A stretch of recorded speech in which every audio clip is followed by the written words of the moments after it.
Programang ito ay rated SPG. Striktong patnubay at gabay ng magulang ang kailangan. Maaaring may masiselang tema, lengguwahe, karahasan, sexual, horror o droga na hindi angkop sa mga bata. Hihintayin kita sa park sa dating lugar kung saan tayo nagkakilala. Magandang araw at ito na nga tayo sa ating pinakaabangang tagpo sa abot kamay na pangarap. Welcome to my channel. Please don't forget to like, comment, and click the bell button para lagi kayong updated sa aking mga videos. Samantala, tuluyan na ang tinanggihan ni Robert ang alok ni Moira. Hindi na siya magpapauto at magpapaloko sa kanya. Hindi niya na masikmura na makasama pa muli si Moira. Buo na ang desisyon ni Robert na hindi na babalik sa buhay niya. Muling nagmakaawa si Moira na tanggapin ni Robert ang alok niya. Sinabi ni Robert na si Lynette ang mahal niya at noon pa man siya na ang gusto niya. At pinagsisisihan niya na siya ang pinili niya kaysa sa taong pinakamamahal niya. Gagawin niya ang tama ngayon at hindi siya kasama sa plano. Nagulat si Moira sa sagot ni Robert na pinipili niya si Lynette kaysa sa Apex. Huwag mong ginagamit ang Apex dahil kayang-kaya kong bawiin ang Apex nang hindi nakadikit ang apelyido niya sa maruming pangalan ni Moira. At tinalakuran niya na si Moira at umalis na ito. Naiwan si Moira at sinasabi sa kanyang sarili na, "Sige lang Robert, habulin mo si Lynette habang nawawala na ang lahat sa'yo." Sa X-rays naman, kausap ni Annalyn ang pasyente niya na si Kyla at ang kanyang ina para ipaliwanag sa kanya ang gagawing procedure para maagapan ang kanyang spinal. At nakiusap ang magulang ni Kyla na gawin nila ang lahat para mailigtas ang anak niya. Nagpasalamat naman ang magulang ni Kyla kay Annalyn dahil sa kanya, nagbago ang isip nito. Natuwa naman si Annalyn at sinabi niya na trabaho nila na gawin ang lahat para mailigtas ang mga pasyente. Naikwento ng magulang ni Kyla kay Annalyn kung bakit nagtampo sa kanya ang anak niya. Halos hindi nagkakalayo ang pinagdadaanan nilang sitwasyon sa buhay. Habang nakikinig si Annalyn, sa mag-ina naiisip niya na kailangan niya na din ayusin ang problema nila ni Carlos at tanggapin niya na ikakasal na sila. Kausap ni Annalyn si Doc Lindon at naikwento niya na masaya na siya at nagkaayos na ang mag-ina. Nabanggit din niya na nakikita niya ang sarili niya kay Kyla. Inamin niya na naging makasarili siya at siguro ito na ang tamang oras para tanggapin niya si Doc Carlos para sa kaligayahan ng nanay Lynette niya. Nagbigay naman ng assurance si Doc Lindon kay Annalyn na mahal ni Doc Carlos ang nanay Lynette niya kahit noon pa man at sigurado siya na nag-aantay lang si Doc Carlos sa kanya dahil malapit naman sila dati. Samantala, sa labi ng hospital, tinanong ni Carlos si Andy kung nakita niya si Lynette. Sabi naman ni Andy, may kinuha lang sa sasakyan niya. Tinawag ni Annalyn si Doc Carlos para iabot niya ang regalo niya. Sabi ni Annalyn, nakita niya ito nung nag-conference siya sa Tagaytay at naisip niya na ibigay ito sa kanya bilang advanced wedding gift. Kaso dahil sa mga nangyari ay hindi niya ito naibigay sa kanya. So ito na ngayon ang perfect time para ibigay niya ang regalo niya kay Carlos. Pinakiusapan din ni Annalyn na suotin niya ito sa araw ng kasal nila ng nanay Lynette niya. Natuwa at nagpasalamat naman si Carlos kay Annalyn at tinanong niya kung pumapayag na siya na magpakasal si Lynette sa kanya.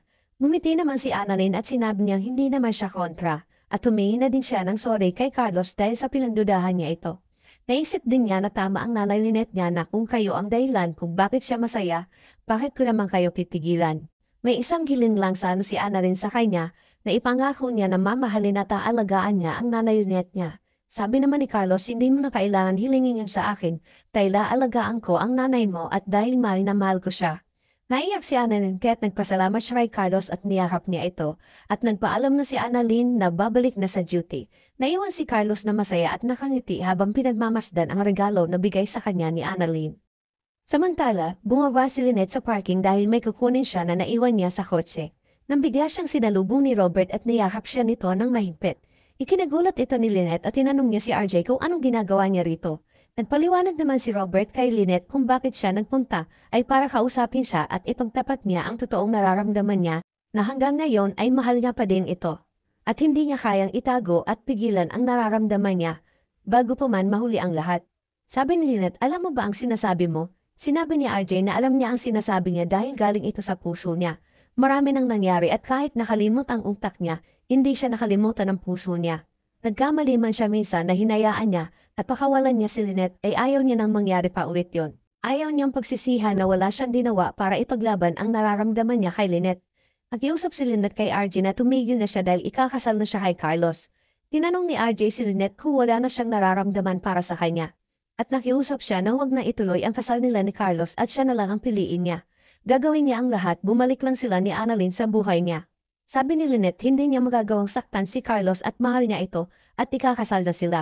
Tinanong ni RJ si Lynette na sabihin niya sa harapan niya na hindi na siya nito mahal. Titigilan niya na siya at magiging masaya na lang siya para sa kanila ni Carlos. Sabi ni Lynette kay RJ, hindi na niya ito mahal at tinalikuran niya ito. Inabol siya ni RJ at sinabihan siyang huwag kang magsinungaling. Alam niya na hindi madali ang hinihingi niya sa kanya pero sa araw ng kasal mo, hihintayin kita malapit sa park kung saan tayo na stranded at umalis na si RJ. Naiwan si Lynette na tulala, hindi niya alam kung ano ang gagawin niya. At dumating naman si Carlos at tinanong niya si Lynette kung ano ang ginagawa niya dito. Sabi ni Lynette may kinuha lang siya sa sasakyan niya. Ipinakita naman ni Carlos ang binigay ni Annalyn sa kanya kay Lynette. Natuwa naman si Lynette sa ginawa ni Annalyn. Sabi ni Carlos sumingi na siya ng sorry sa akin dahil sa pinagdudahan niya ako at pumayag na siya na magpakasal tayo. Tuwang-tuwa si Carlos dahil may blessing na sila mula kay Annalyn at tuloy na ang kasal nila ni Lynette. At niyayanin ni Carlos si Lynette habang si RJ ay nakatingin sa kanila at sinasabing ramdam niya na nagsisinungaling si Lynette. Alam niya na mahal pa din siya ni Lynette. Pinuntahan ni Lynette si Annalyn dahil nakakaramdam si Lynette ng wedding jitters. Hindi siya magpakali at para magpasalamat sa ginawa niya kay Carlos at kahit papaano nabawasan na ang mga iniisip niya. Nagsorry naman si Annalyn kay Nanay Lynette niya. Iintindihin at tatanggapin niya na lang ang sitwasyon, basta maging masaya lang ang Nanay Lynette niya. Sabi ni Lynette, ganito pala ang nararamdaman kapag ikakasal ka na. Nakakakaba at sana nga tama ang desisyon ko na pakasalan ko si Carlos. Sabi naman ni Annalyn, nakikita naman niya na napapasaya siya ni Doc Carlos. So ibig sabihin nun, mahal mo siya at ganun din si Doc Carlos sa'yo. Dahil ang importante, mahal na mahal ninyo ang isa't isa. Sinabihan ni Annalyn, si Lynette na umuwi na para makapag-blue siya pero tumanggi ito dahil gusto niya hintayin si Annalyn at sabay silang umuwi.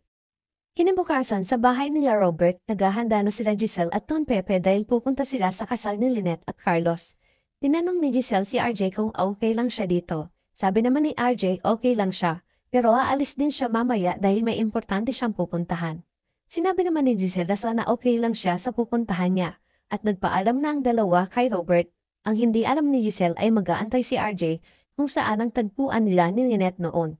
Umaasa si Robert na darating si Lynette. Samantala, sa kwarto kung saan inaayusan si Lynette ay hindi siya mapakali dahil iniisip niya ang sinabi sa kanya ni Robert na mag-aantay siya sa dati nilang tagpuan. Dumating naman si Annalyn para kamustahin siya dahil alam niya na kinakabahan ang Nanay Lynette niya. Pero napansin niya na parang may iniisip ang Nanay Lynette niya. Kaya sabi ni Annalyn sa kanya, special ang araw na to sa kanya, mag-enjoy ka at ang gusto niya ay maging masaya siya at maging masaya ang puso niya sa araw ng kasal niya. At nauna na si Annalyn sa venue para tingnan ang mga bisita. Kaalis ni Annalyn ay hindi pa rin mapakali si Lynette kaya nagpaiwan muna siya sa mga tao sa loob ng dressing room habang nag-iisip siya kung anong gagawin niya kung sisiputin niya ba si RJ sa tagpuan nila. Sa teaser, tinawagan ni Doc Ray si Robert at hinahanap niya ito. Sinasabi niya na nasa park siya at hinihintay niya si Lynette. Sabi ni Doc Ray, paano ka nakakasiguro na sisiputin ka ni Lynette? Ramdam ni Robert na mahal siya ni Lynette at mas matimbang ang pagmamahal niya sa akin kaysa kay Carlos. Pinakilala naman ni Annalyn si Don Pepe kay Carlos at binati siya nito na ikaw pala ang maswerteng lalaki at kinamayan siya nito. Samantala sa venue ng kasal ay kinakabahan na si Carlos dahil wala pa si Lynette. Dapat 9 na mag-start ang wedding, sabi ni Denise kay Michael. Nagtanong naman si Chang Susan kung bakit hindi pa nag-uumpisa at tinatawagan naman ni Annalyn si Lynette pero hindi niya ito makontak. Kaya nag-aalala na sila kung nasaan si Lynette. Kaya naitanong din ni Giselle kay Don Pepe kung may kinalaman ba si Obeng sa pagkawala ni Lynette. Sinabihan din ni Annalyn na paparating na din yun kasi kanina pa tapos siya na ayusan. At biniro naman ni Michael si Carlos na baka nag-back out na si Lynette. Marami pa tayong pakaabangan sa mga tagpo. Dito lang sa Abot Kamay na Pangarap, huwag bibitaw at huwag kalimutan mag-subscribe. Maraming salamat po and God bless.